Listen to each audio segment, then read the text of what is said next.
అయాచితంగా వచ్చిన దాన్ని అనుభవించి అది పోయినప్పుడు విపరీతంగా బాధపడడం అనవసరం. ఎక్కడి నుంచి వచ్చింది అక్కడికే పోతుంది, ఎలా వచ్చింది అలాగే పోతుంది. బాగా పెరిగిన చెట్టుపై కొన్ని వందల పక్షులు రాత్రంతా కాపురం ఉంటాయి, తెల్లారగానే పోతాయి. ఒకవేళ ఆ చెట్టు కూలిపోతే అవి దుఃఖిస్తూ సమయాన్ని వ్యర్థం చేస్తూ కూర్చోవు. ఈ మాత్రం ఇంగితం మనిషికి ఎందుకుండదో?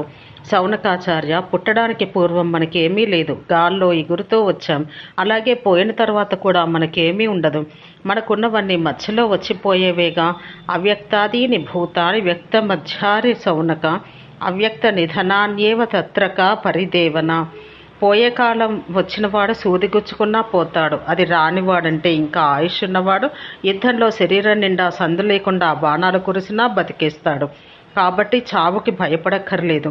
అలాగే ఎవరికెంత ప్రాప్తమో అంతే వస్తుంది, ఉంటుంది. ప్రాప్తించిన దానికి సంతోషించరు, కానీ అప్రాప్య వస్తువుకై అంగలారుస్తారు, అలమటిస్తారు. ఇది అనవసరం. ప్రయత్నం మంచిదే, దుఃఖం కాదు.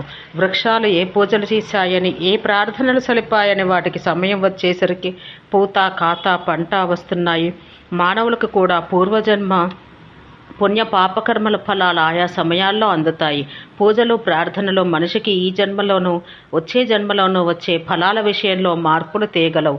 శీలం, వంశం, విద్య, జ్ఞానం, గుణం, శుద్ధత ఇవేవి పూర్వకర్మని మార్చలేవు. పూర్వజన్మ తపఫలమే చెట్టుకి సర్వాంగ శోభనిచ్చినట్టు మనిషికి సర్వాంగ సౌందర్యాన్ని, అన్ని సంపదలను ఇస్తుంది. ప్రాణి యొక్క మృత్యువు ఆ మృత్యు కారణం ఉన్న చోటే ఉంటుంది. లక్ష్మి ఎక్కడుంటుంది? సంపదలు ఉన్న చోటే కదా. మన కర్మ చేత ప్రేరేపించబడి మనమే ఆయా ఫలానున్న చోటుకి వెళ్తాం. గోశాలలో ఎన్ని గోవులున్నా దూడ తన తల్లి వద్దకే పోయినట్లు ప్రపంచంలో ఇంతమంది ఉన్నా నీ పూర్వకర్మ ఫలం నిన్నే చేరుకుంటుంది.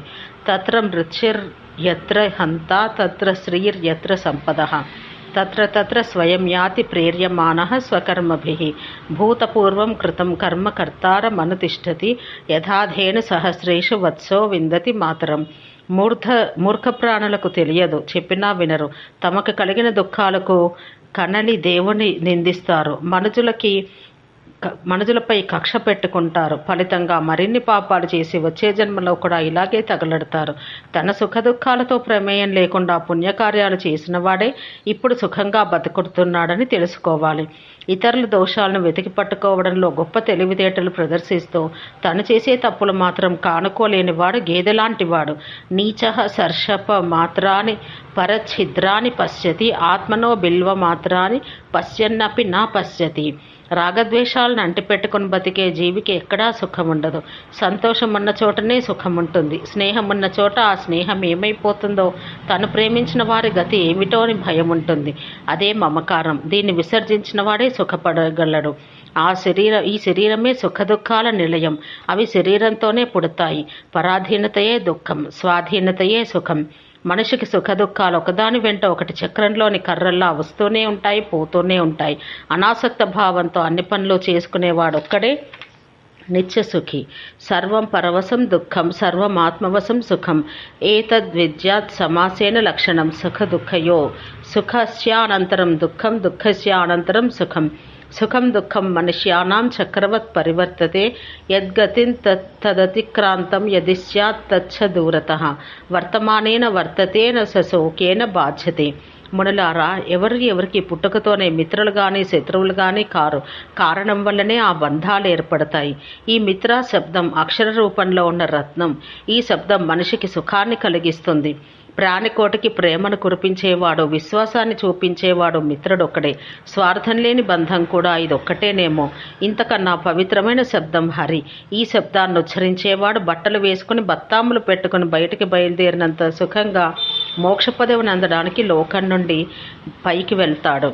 సకృదుచ్చరితం ఏన హరిరిత్యక్షరద్వయం బద్ధః పరికర్తస్తేన మోక్షాయ గమనం ప్రతి. అన్ని విధాలు తనతోటివాడే అయిన మిత్రుడి మీద ఉన్న నమ్మకం మనకి తల్లిదండ్రుల మీద, భార్యాపుత్రుల మీద కూడా ఉండదు. మిత్రత్వాన్ని శాశ్వతంగా నిలబెట్టుకోదలుచుకున్నవారు ఒకరితో ఒకరు జూదమాడకూడదు, ఆర్థిక లావాదేవీలు పెట్టుకోకూడదు. ఒకరి భార్యకి ఇంకొకరు దూరంగా ఉండాలి. మధుర పదార్థాల ద్వారా చిన్నపిల్లలను, వినమ్ర భావంతో సజ్జన పురుషులను, ధనం ఇస్తానని చెప్పి స్త్రీని, తపస్సు చేసి దేవతలను, చక్కని కమ్మని మాట తీరును చూపించి అనగా సద్వ్యవహార విశేషాన సమస్త లోకాన్ని వశపరుచుకోగలిగిన వాడే నిజమైన పండితుడు. కపటం ద్వారా మిత్రులను, పాపపు సొమ్ము ద్వారా ధర్మాన్ని, ఇతరులను పీడించి ధనాన్ని, పెద్దగా శ్రమించకుండా సుఖంగా విద్యను, కఠోర వ్యవహారం ద్వారా క్రూరంగా భయపెట్టి స్త్రీని వశం చేసుకోదలిచిన వాడు వివేకవంతుడు కాడు. ఇవేవి తెలివైన పనులు కావు. ఆ కపటం, ఆ భయం, ఆ ధనం, ఆ బలం పోగానే ఆయా సంపదలు పోతాయి. పండ్ల కోసం చెట్టును పెకిలించేవాడు దుర్బుద్ధి. ఎంత ప్రయత్నమైనా చేసి పండ్లు కొనుక్కోవాలే కానీ చెట్టుని నాశనం చేయడం అవివేకం. నమ్మకూడని వాడిని నమ్ముకోకూడదు. లోకంలో అందరి నమ్మకాన్ని వమ్ము చేసిన వాడు తనకు మాత్రం నమ్మకస్తుడు ఎలా అవుతాడు? ఆ మాటకొస్తే మిత్రుని కూడా అతిగా విశ్వసించరాదు. నా విశ్వసేద్ అవిశ్వస్తే మిత్రస్యాపి నా విశ్వసేత్ కదాచిత్ కుపితం మిత్రం సర్వం గుహ్యం ప్రకాశయేత్. మిత్రుడికి కోపం వస్తే మన రహస్యాలు బయటపెట్టే ప్రమాదం ఉంది కావున ఎవరిని నమ్మద్దని సామాన్యులకు పెద్దలు చెప్తారు. కానీ అన్ని ప్రాణులను విశ్వసించడం, అన్నింటి పట్ల సాత్విక భావాన్ని కలిగి ఉండడం, తమదైన సాత్విక స్వభావాన్ని ఎల్లవేళలా సంరక్షించుకోవడం సజ్జన పురుషుల లక్షణాలు. దరిద్రునికి గోష్ఠి అనేది విషంతో సమానం. గోష్ఠి అంటే నేటి పార్టీలు ఇవ్వడం. అలాగే వృద్ధునికి నవ యువతీ సంగమం, మిడిమిడి జ్ఞానంతో ఆపేసిన చదువు, అజీర్ణంగా ఉన్నప్పుడు చేసే విందు భోజనం కూడా విషాలే. మనుషుల శరీరంలోకి రోగం ప్రవేశించడానికి 6 కారణాలుంటాయి. ఎక్కువగా నీరు త్రాగుట, అతిగా తినుట, ధాతు క్షీణత, మలమూత్ర విసర్జనను తొందరగా కానిచ్చివేయుట లేదా ఆపుకొనుట, పగటి నిద్ర, రాత్రి జాగరణ. వీటిలో ఒక్కటి చాలు శరీరంలోకి రోగం ప్రవేశించడానికి. తెల్లవారకుండానే వేసే ధూపం, అతిగా రతి, శ్మశానం పొగలను పీల్చుట, అగ్నిలో చేతిని పెడుతూ తీస్తూ ఆడుట, రజస్సులతో సంభాషణ, ఇవి దీర్ఘాయుష్కుల ఆయువునే తగ్గించే శక్తి కలిగి ఉంటాయి. అలాగే ఆయువుని నాశనం చేసేవి మరో 6 ఉన్నాయి.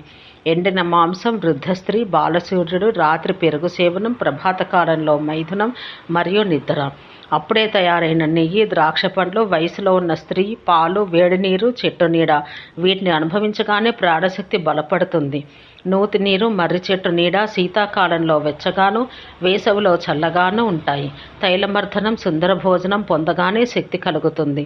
మార్గాయాసం, మైథునం, జ్వరం తాత్కాలికంగా మనిషిని నీరసపెడతాయి. మాసిన బట్టలు ధరించేవారు, పళ్ళు శ్రద్ధగా తోముకోనివారు, అధికంగా తినేవారు, కఠోరంగా మాట్లాడేవారు, సూర్యోదయ సూర్యాస్తమయ సమయాల్లో నిద్రించేవారు, సాక్షాత్తు విష్ణు సమానులైనా సరే వారి కడ లక్ష్మి నిలవదు. కుచైలినం దంతమలోపధారిణం బహ్వాసినం నిష్ఠుర వాక్యభాషణం సూర్యోదయే హ్యస్త మయే పిసాయినం విముంచంతి శ్రీరపి చక్రపాణిం. తన గోళ్లతో గడ్డని చీల్చేవాడు, నేలపై రాసేవాడు, కాళ్ళు కడుక్కోనేవాడు, దంతాలు స్వచ్ఛందంగా ఉంచుకోనేవాడు, నగ్నంగా శయనించేవాడు, భోజన పరిహాసాలు అతిగా చేయవాడు, తన అంగాలపై ఆసనంపై మద్దలు కొట్టుకున్నవాడు, కేశ సంస్కారం చేసుకోనివాడు, ప్రాతస్సాయం సంధ్యల్లో నిద్రించేవాడు, కుచైలుడు. ఇలాంటి వారికడ కూడా లక్ష్మి నిలవదు. తలంటి విరళంగా పోసుకోవడం, పాదాలు అవసరం మేరకు కడుక్కుంటూ ఉండడం, వేశ్యను సంపూర్ణంగా వర్ణించడం, శరీరం అంతా శుభ్రంగా ఉంచుకోవడం, అల్పంగానే తినడం, నగ్నత లేకుండా శయనించడం, ఈ పనులన్నీ చేయవాని వద్దకు లక్ష్మి వచ్చి చేరుతుంది. బాలసూర్యుని తేజం, రగులుతున్న చితి యొక్క పొగ, వృద్ధ స్త్రీ సాంగత్యం, చీపురు నుండి వచ్చే దుమ్ము, ఇవన్నీ ఆయుక్షీణాలు. ఏనుగు, గుర్రం, రథం, గోవు, ధాన్యండ నుండి రేగే ధూళి శుభకరమే కానీ గాడిద, ఒంటె, గొర్రె, మేక నడిచినప్పుడు రేగే ధూళి అశుభకరం. ముఖ్యంగా ఆవు, ధాన్యం, పుత్రుని అంగముల నుండి వచ్చే ధూళి కళ్యాణకారి, మహాపాతక వినాశిని. దేన్నైనా చేటతో విసురుతున్నప్పుడు వచ్చే గాలి, గోటి నీరు, స్నానం చేసాక గుడ్డ దులిపినప్పుడు చిలికే జలం, తల వెంట్రుకలు నుండి జారే నీరు, చీపురు, ధూళి బహు చెడ్డవి. ఇవి ఆర్జిత పుణ్యాన్నంతటినీ నశింపచేస్తాయి. బ్రాహ్మణునికి, అగ్నికి, గుర్రానికి, ఎద్దుకి, 2 బ్రాహ్మణులకి, ఆలుమగలకి, యజమాని దంపతులకి మధ్య నుండి వెళ్ళరాదు. విశ్వసించకూడని వారిని అసలు విశ్వసించనే కూడదు. నమ్మదగిన వారిని కూడా అతిగా పూర్తిగా నమ్మకూడదు. దీనివల్ల అంటే నమ్మడం వల్ల ఒక విలక్షణమైన భయం పుడుతుంది. అది మన సుఖాలన్నింటినీ నాశనం చేస్తుంది. శత్రువుతో సంధి చేసుకోవచ్చు కానీ వారిపై విశ్వాసం ఉంచుట చిటారు కొమ్మ మీద నిద్రపోవడం లాంటిది. నా విశ్వసేద్ విశ్వస్తం నాతి విశ్వసేత్ విశ్వాసాత్ భయముత్పన్నం మూలాదపి నికృంతతి. వైరిణా సహసంధాయ విశ్వస్తో యది తిష్టతి స వృక్షాగ్రే ప్రసుప్తో హి పతితః ప్రతిబుధ్యతే. పడిపోయాకే తెలుస్తుంది పడిపోయానని. అత్యంత కాఠిన్యం, అలవిమీరిన మెత్తదనం రెండూ తప్పే. బలహీన కాండములు గల మొక్కలను శ్రమ లేకుండా నరకవచ్చు. మహావృక్షాలు ఒక పట్టాన లొంగవు. మనం ఆహ్వానించకపోయినా దుఃఖాలు వస్తాయి, వాటంతట అవే పోతాయి కూడా. సుఖాలు కూడా అంతే. సాధారణంగా సజ్జన పురుషులు సుఖపడతారు, దుష్టులకు దుఃఖాలు తప్పవు. కాబట్టి సజ్జనులుగానే జీవించాలి. రహస్యం 4 చెవుల మధ్యనే ఉండాలి. 6వ చెవి దాకా వెళితే అది రహస్యం కాబోదు. భవిష్యత్ వ్యూహాలు 2 చెవుల మధ్యనే, అనగా ఒక మనిషి బుర్రలోనే ఉన్నంతకాలం అవి బ్రహ్మకు కూడా తెలియవు. షట్కర్ణో భిద్యతే మంత్రశ్చతు కర్ణశ్చ ధార్యతే ద్వికర్ణశ్చతు మంత్రస్య బ్రహ్మాప్యంతం న బుధ్యతే. పాలియని చూలు కట్టని ఆవు, విద్వాంసుడు ధార్మికుడు కాని కొడుకు ఉండి మాత్రం లాభమేమి? చంద్రుడొక్కడైనా ఆకాశమంతా వెలుగొందునట్లు మహాపురుషుడైన కొడుకు వల్ల వంశమంతా వర్ణకెక్కుతుంది. తారలెన్ని ఉన్నా చంద్రుడే శోభస్కరుడు. కుపుత్రులు 100 మంది కంటే గుణవంతుడైన ఒక్క కొడుకే మేలు, చాలు. ఏకేనాపి సుపుత్రేణ విద్యాయుక్తేన ధీమత కులం పురుష సింహేన చంద్రేణ గగనం యథా ఏకేనాపి సువృక్షేణ పుష్పితేన సుగంధిత వనం సువాసితం సర్వం సుపుత్రేణ కులం యథా ఏకో హి గుణవాన్ పుత్రో నిర్గుణేన శతేన కిం చంద్రో హంతి తమాంసేకో నచ జ్యోతి సహస్రకం. పిల్లలను 5 ఏళ్ళు వయసు వచ్చేదాకా ప్రేమ కురిపిస్తూ పెంచాలి.